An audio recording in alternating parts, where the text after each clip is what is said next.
Karena saya percaya bahwa tiap orang itu sebenarnya punya kemampuan untuk hidup layak. Hanya karena kadang hambatan fisik ya, atau hambatan mental ya, atau hambatan struktural kadang-kadang ya, itu orang jadi merasa tidak mampu.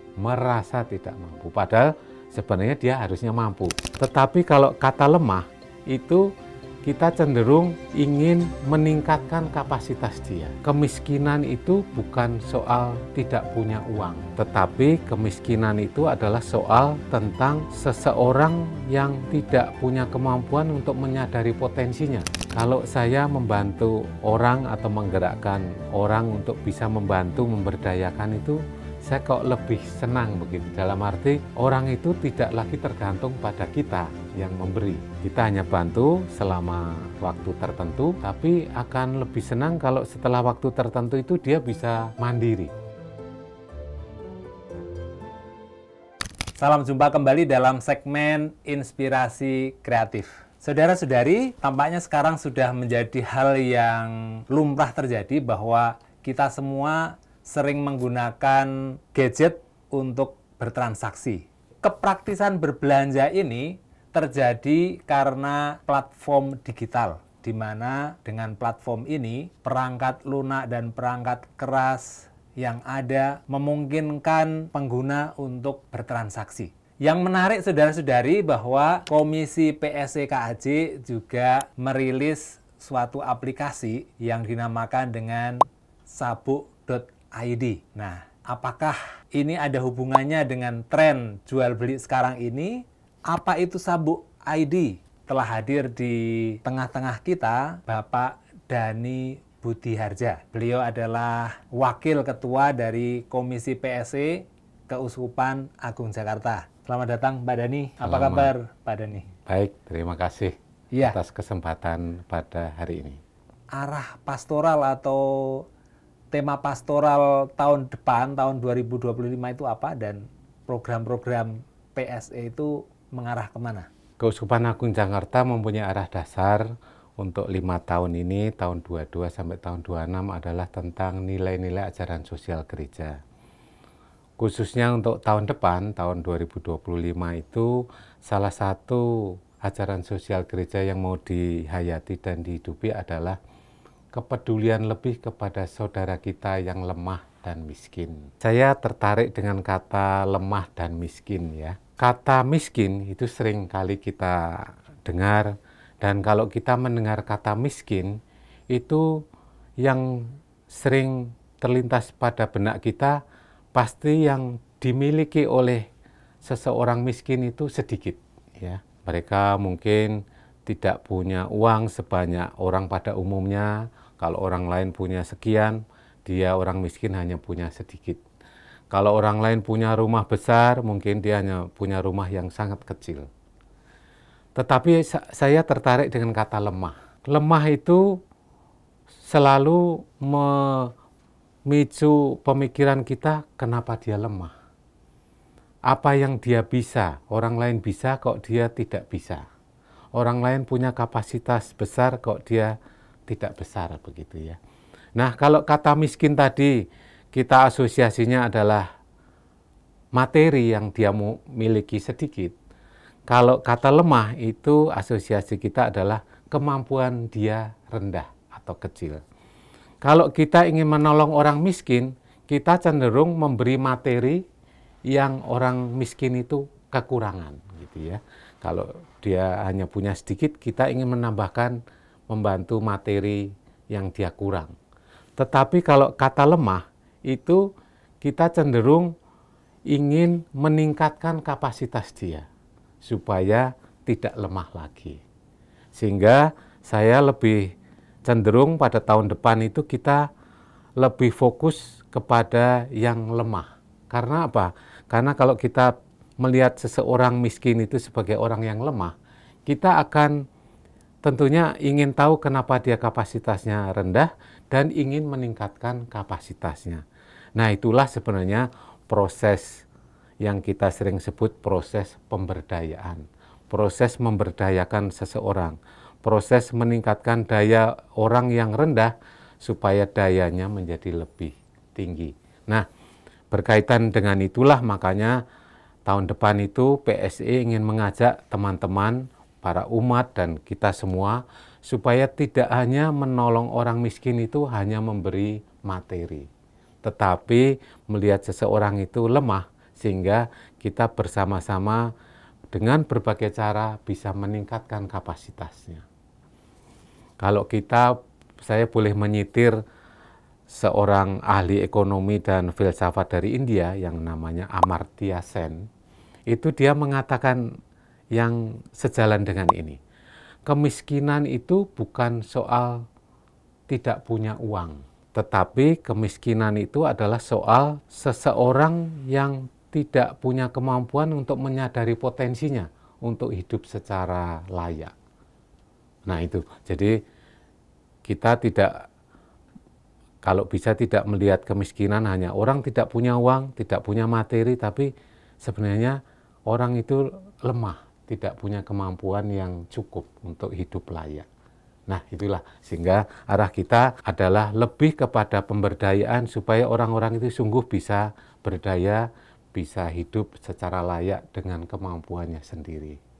Kemudian terkait dengan program-program yang ada di Komisi PSE, cara mengorganisir kegiatan itu kan lewat divisi-divisi ya Pak ya. Iya. Ada divisi yang namanya divisi Sabuk, Sentra Bimbingan Usaha Kecil kalau tidak salah ya. Nah boleh dijelaskan Pak Dhani, apa itu Sabuk, itu divisi Sabuk itu Pak?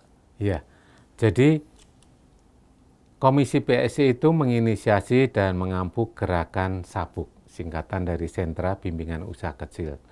Kita tahu dari data masyarakat kita, pelaku usaha itu 97% dari pelaku usaha di Indonesia ini 97%-nya masih tergolong mikro dan kecil.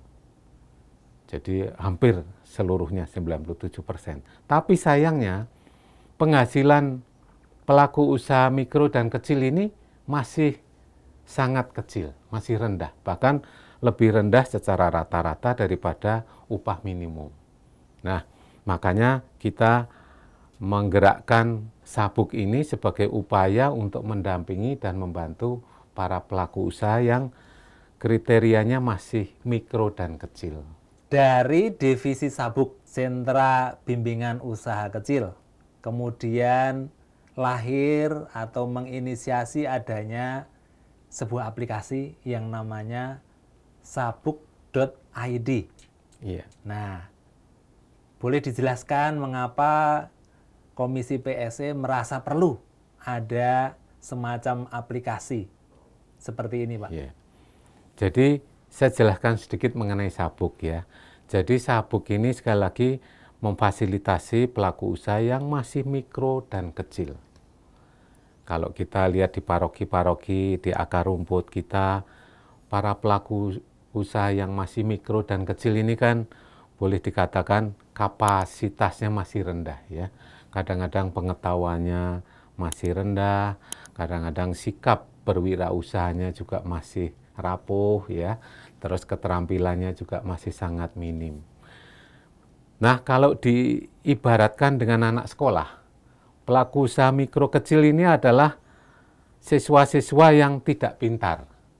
Kalau kita dulu kalau ada sistem namanya ranking itu ya, ini ibaratnya adalah anak sekolah yang rankingnya 1 sampai 10, tapi dari bawah, begitu ya.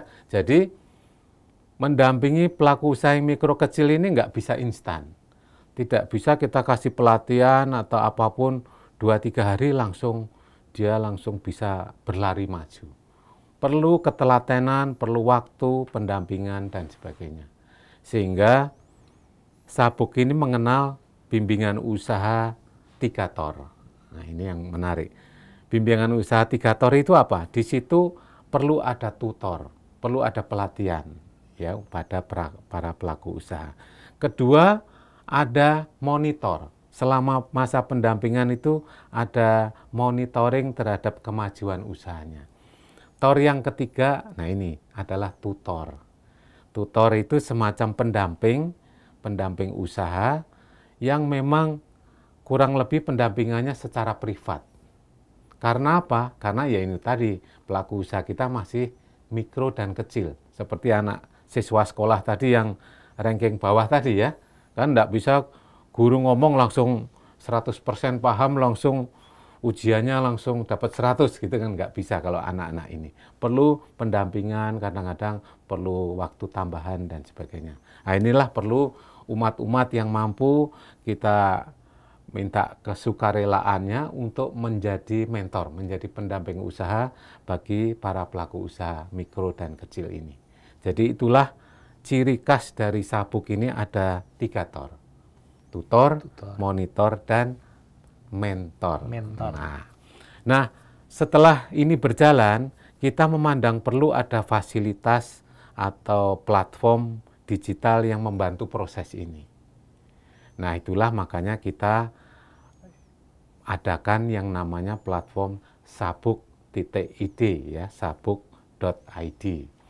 Nah, fungsi dari sabuk.id ini ada 2. Pertama adalah untuk pendataan, supaya teman-teman tim Sabuk di paroki ini mudah mendata.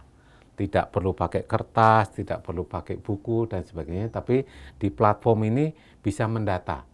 Katakan usaha mikro kecil di paroki entah 50, entah 100, entah 200, mudah didata di platform ini. Yang kedua adalah platform ini juga ada fungsi sebagai katalog belanja. Jadi para pelaku usaha mikro kecil yang sudah didata itu, kalau sebagian sudah dianggap mampu untuk berjualan secara digital, itu bisa dimasukkan di katalog belanjanya. Tujuannya katalog belanja ini supaya usaha mikro kecil di paroki itu bisa diketahui minimal oleh umat di parokinya. Syukur-syukur oleh kalangan yang lebih luas. Sehingga itu menjadi saluran pemasaran bagi para pelaku usaha kecil ini lewat digital yang tanda petik murah. Ketimbang tadi dikatakan Mas Pomo harus mengadakan toko secara fisik, sewa, bayar listrik, bayar pegawai dan sebagainya. Begitu. Ini penjelasan ini tampaknya juga menjawab pertanyaan mengapa umat yang memiliki usaha kecil ini tidak diarahkan saja ke marketplace yang sudah ada selama ini, yang orang sudah familiar dengan misalnya Tokopedia, Shopee dan sebagainya, Pak ya. Iya. Ya karena sekali lagi, kalau yang sudah di marketplace umum itu memang persaingannya sangat keras ya. Dan pengalaman membuktikan bahwa hanya mereka-mereka yang tangguh, yang punya produk bagus dan bisa bersaing dari tingkat harga, kualitas dan sebagainya yang berhasil. Tidak semuanya bisa berhasil. Nah, para pelaku usaha mikro kecil ini kan perlu proses untuk sampai ke marketplace umum itu. Nah, harapannya sabuk.id ini menjadi satu tangga antara untuk supaya mereka sudah terbiasa menata produknya, kemasannya, secara servis pelayanannya, akhirnya belajar digitalisasi secara paling sederhana, yaitu lewat katalog dulu. Nah, berkaitan dengan aplikasi ini, apakah Pak Dhani bisa menjelaskan secara mudah, secara sederhana, seperti apa sih aplikasi sabuk.id ini, Pak? Iya. Jadi seperti tadi saya katakan, platform ini punya 2 fungsi. Pertama, pendataan. Nah, pendataan ini, menu pertama adalah mendata pelaku usahanya. Jadi nama, alamat, siapa, nama pelaku usaha, ya. Kedua adalah data usahanya sendiri, ya, data usahanya. Jadi nama tokonya apa, punya produk apa, terus deskripsi produknya apa, termasuk di situ juga legalitas yang dimiliki oleh usaha ini, apakah sudah punya NIB, NPWP, atau sertifikat-sertifikat. Kalau untuk makanan itu sertifikat halal, Badan POM, dan seterusnya. Nah, yang penting, nah ini yang penting, adalah kriteria usaha. Kita menggolongkan usaha mikro kecil ini menjadi beberapa kriteria usaha. Nah, tujuannya apa? Supaya kita bisa memonitor usaha ini dari waktu ke waktu, apakah kriteria usahanya itu meningkat atau tidak. Kriteria usaha ini adalah berdasar pada hasil penjualan mingguan, gitu ya. Jadi kalau orang sehari-hari bilang omset mingguan. Nah, kita kalau dari awal pendataan misalnya ini, sebuah usaha kecil punya omset mingguan, punya hasil penjualan mingguan, 1 minggu misalnya 1 juta, begitu ya. Nah, kalau 1 minggu 1 juta hasil penjualannya tentunya masih kurang begitu ya untuk mencukupi kebutuhan keluarganya. Karena katakan 1 juta, katakan kalau labanya hanya 10% atau 20% hanya 200.000 katakan seminggu. Nah, itu kan kurang. Nah, gimana kita bisa meningkatkan hasil penjualan mingguan itu dari 1 juta menjadi 2 juta misalnya. Atau nanti kalau 2 juta kita usaha lagi supaya meningkat menjadi 3 juta dan seterusnya. Sehingga ada data itu gunanya untuk memonitor kemajuan usaha, peningkatan kapasitas usaha. Begitu. Nah, selain itu juga ada data tentang mentor. Siapa yang mendampingi usaha itu, ada datanya juga. Kemudian di situ juga ada bantuan untuk dashboard monitoring, sehingga monitoring hasil penjualan mingguan itu juga ada grafiknya. Jadi yang kita masukkan data, kita bisa melihat grafiknya, apakah hasil penjualan mingguannya meningkat, atau stagnan, atau malah menurun, begitu. Nah, itulah fasilitas yang ada di platform sabuk.id untuk pendataan dan monitoring para pelaku usaha ini. Begitu.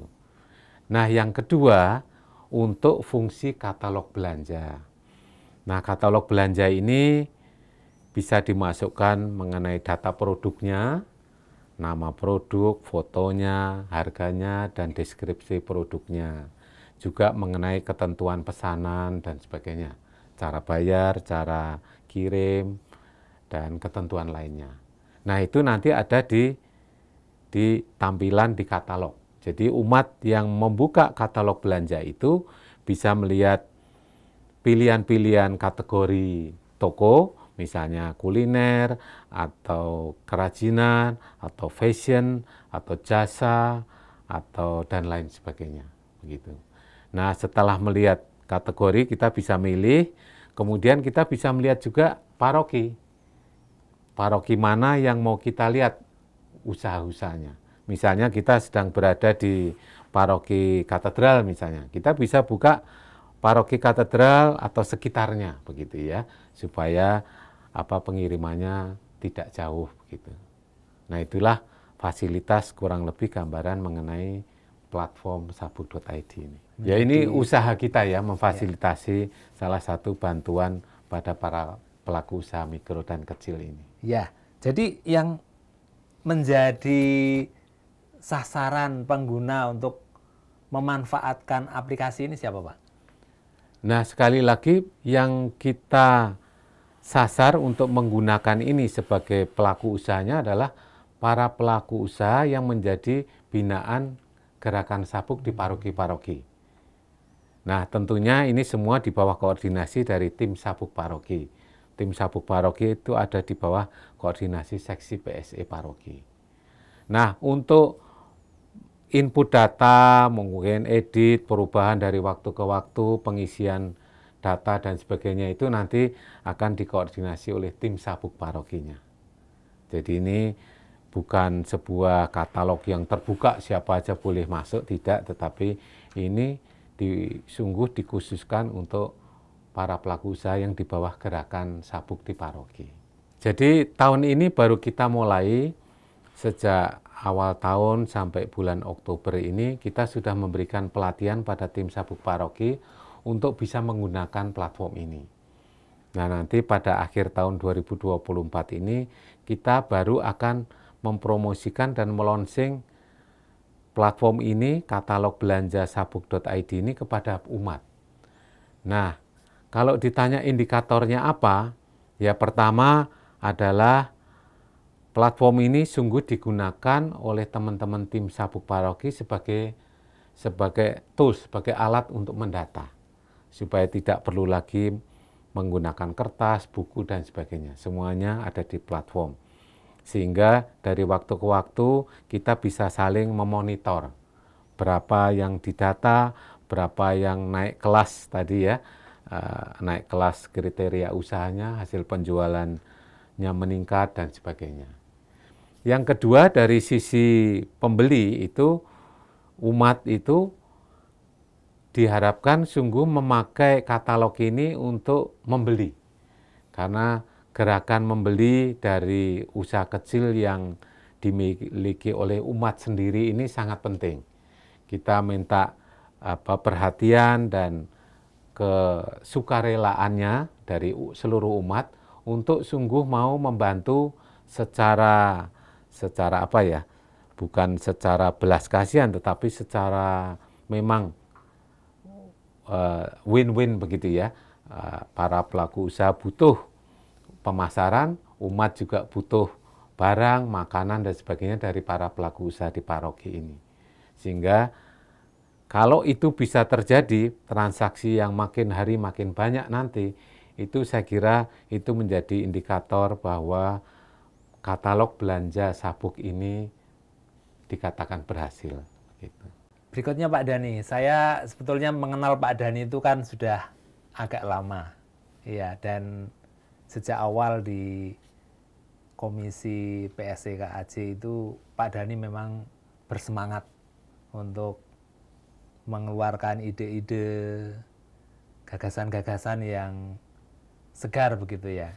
Nah sekarang dengan adanya aplikasi sabuk.id ini, apa maknanya bagi Pak Dhani sendiri sebagai seorang penggerak di tingkat keuskupan, dan juga maknanya bagi apa ya, cara beriman Pak Dhani sendiri yang menjadi dasar pelayanan Pak Dhani di Komisi PSC-KAJ ini, Pak?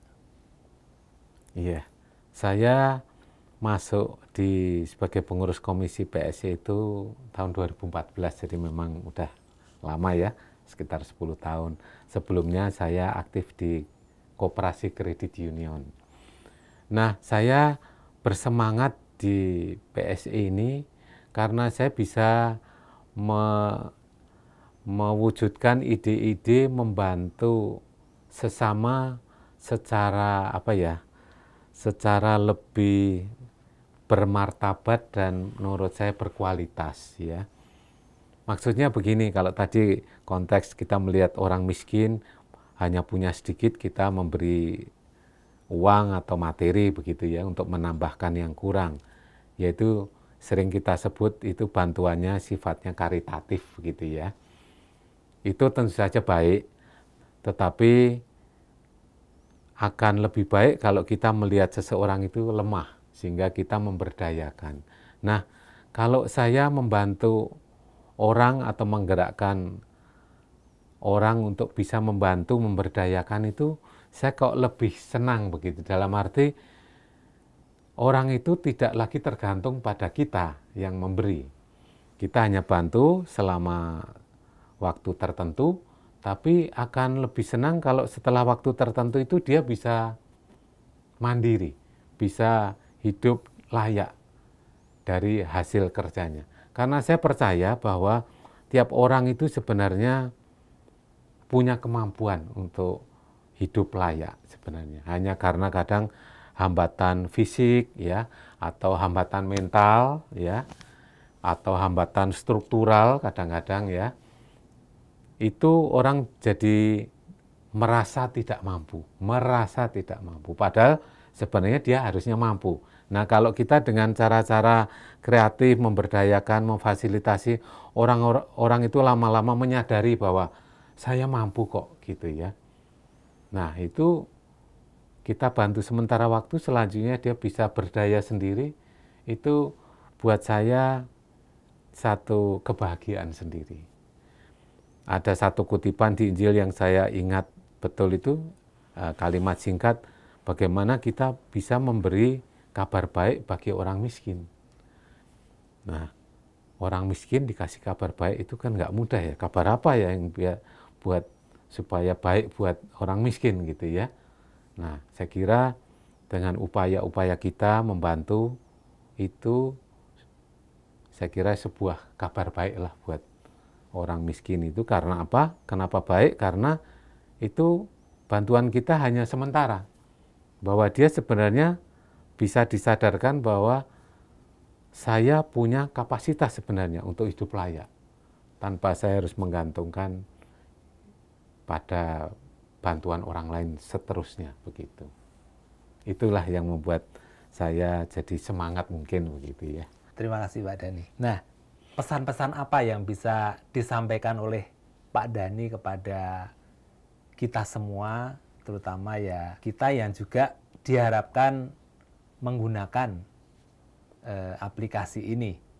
Artinya kami atau kita ini kan punya kemampuan untuk misalnya membeli. Dengan membeli nanti juga secara langsung membantu. Harapannya memang dalam upaya memberdayakan teman-teman pelaku usaha mikro kecil ini, pertama yaitu tadi, kalau ada kebutuhan yang memang sesuai, ya silahkan belanjalah lewat katalog sabuk.id ini begitu ya. Nah, yang kedua, nah ini yang mungkin agak berat begitu ya, buat teman-teman umat yang memang punya kesediaan waktu dan pikiran, gerakan sabuk itu sangat menunggu kesediaan umat untuk menjadi mentor, menjadi pendamping. Jadi kalau kadang-kadang kita tahu ya, kita membeli makanan atau jasa dari seseorang, ini kok nggak bagus ya, dia kok sikapnya kurang bagus dan sebagainya begitu ya. Kalau dia masaknya lebih bagus, lebih higienis, pelayanannya lebih bagus, dia kan mestinya bisa lebih maju ya. Nah, kadang-kadang kita kan nggak punya sarana itu untuk ngajarin orang ya, belum tentu dia mau dengar gitu ya. Tetapi gerakan sabuk ini menyediakan sebuah peran yang kita sebut mentor tadi, untuk dalam kegiatan sabuk itu menjadi mentor. Nah, disitulah ide-ide kita, kritik-kritik kita kepada pelaku usaha mikro kecil yang belum maju tadi, yang masih mungkin punya banyak kelemahan, kita bisa memberikan bimbingan. Nah, itulah peran menjadi mentor itu kalau ada umat yang punya kesediaan waktu, tenaga, pikiran, pengalaman, silahkan. Kita sangat menunggu untuk membantu memberikan bimbingan kepada para pelaku usaha mikro dan kecil ini. Terima kasih Ya, Pak Dhani. ya. Nah, saudara-saudari, refleksi atas pelayanan dari Pak Dhani dan juga pesan-pesan tadi mengakhiri perjumpaan kita dalam segmen ini. Terima kasih untuk kehadiran Pak Dhani di tengah-tengah kita. Ya, terima kasih atas kesempatan ini juga. Ya, kami mendoakan supaya Pak Dhani dan keluarga selalu sehat dan Amin. seluruh usaha-usaha Pak Dhani selalu diberkati oleh Tuhan. Amin. Ya, saudara-saudari, aplikasi sabuk.id tampaknya bisa dimaknai sebagai cara dan sarana baru dalam melayani umat yang perlu dibantu, umat miskin di paroki kita dengan cara-cara baru sesuai dengan tuntutan zaman. Dan itulah pesan yang disampaikan oleh Pak Dhani supaya kita ikut terlibat di dalam membeli, menjadi mentor supaya umat kita semakin sejahtera.